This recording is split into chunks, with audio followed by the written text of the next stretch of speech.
Mustafizur Rahman injury থেকে সদ্য ফিরেছেন, কিন্তু পুরোপুরি মাঠের খেলায় তাকে দেখা যাবে না। কারণ তার বল এবং তার সব কিছু আগের মতো ফিরে পেতে সময় লাগবে।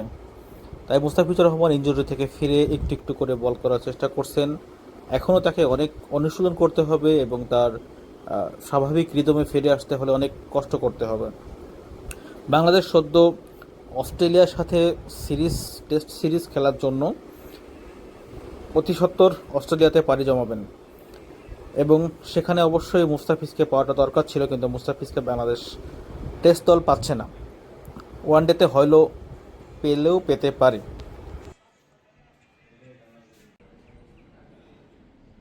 অপরদিকে অস্ট্রেলিয়ার সাথে টেস্ট মাতাতে মরিয়া হয়ে আছেন হাসান মাহমুদ, খালেদ আহমেদ এবং মুশফিক হাসান।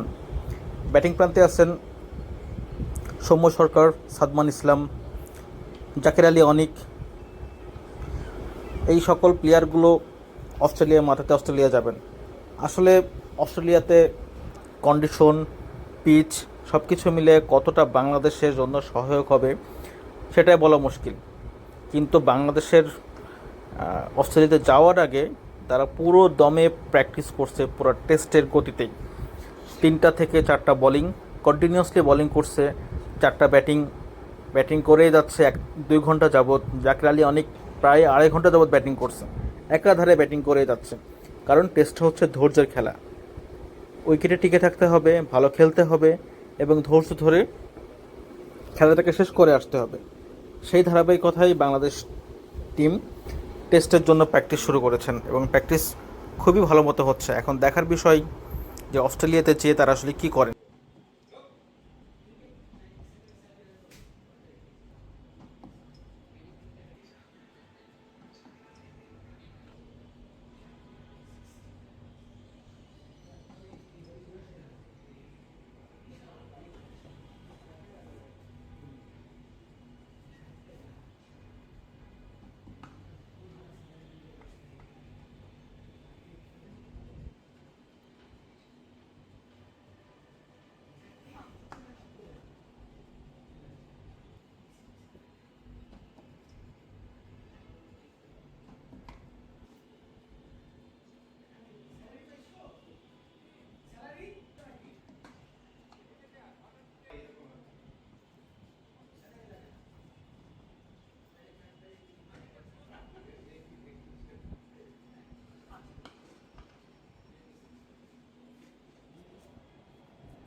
এই তো কিছুদিন আগে অস্ট্রেলিয়া যখন বাংলাদেশে এসেছিল, ইতিহাসের পাতায় বাংলাদেশ তার নাম লেখালো যে অস্ট্রেলিয়াকে তারা হারাই দিছে, ওডিআই সিরিজ হারাইছে এবং তারা হচ্ছে বিশ্বের 1 নম্বর দল বলা চলে ওডিআইতে। তাদেরকে ওডিআই সিরিজে হারিয়ে দিয়ে বাংলাদেশ ইতিহাস তৈরি করেছে।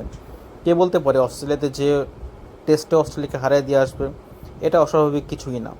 ক্রিকেটের ধৈর্যের খেলা এবং টেস্ট আরও বেশি ধৈর্যের পরীক্ষা। সেই জায়গা থেকে মমিনুল হক, সৌরভ, সাদমান ইসলাম, জাকির আলী অনিক, সৌম্য সরকার এবং বোলিং ডিপার্টমেন্টে হাসান মাহমুদ, খালেদ আহমেদ, মুশফিক ফারহান, ক্যাপ্টেন শান্ত, মেহেদী হাসান মিরাজ আসলে সেই পরীক্ষাটা দিতে পারবে এবং আমার মনে হয় তারা পারবে, ভালো কিছু করবে।